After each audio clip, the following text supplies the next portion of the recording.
Sister chromatids होते हैं अपने मटेरियल्स होते हैं एक्सचेंज करते हैं, जेनेटिक मटेरियल को एक्सचेंज करने का प्रोसेस है वो क्रॉसिंग ओवर होता है।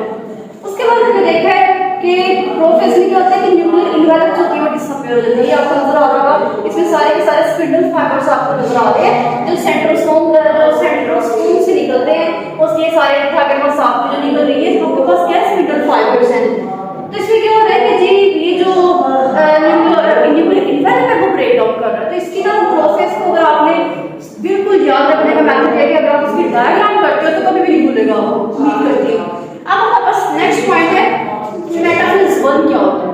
अब ये भी मेटाफेज जो होता है प्रीवियस वाले मेटाफेज से मिलता जुलता है, इसमें हमने पढ़ा था माइटोसिस के अंदर मेटाफेज में क्या होता है कि मेटाफेज प्लेट बनती है। इसमें क्रोमोसोम्स क्या करते हैं अपने आप को सेल के बिल्कुल दरमियान में क्या कर लेते हैं अरेंज कर लेते हैं, तो उससे क्या होता है प्लेट बनते हैं। यहाँ पे भी देखिए क्रोमोसोम्स होते हैं अपने आप को दरमियान में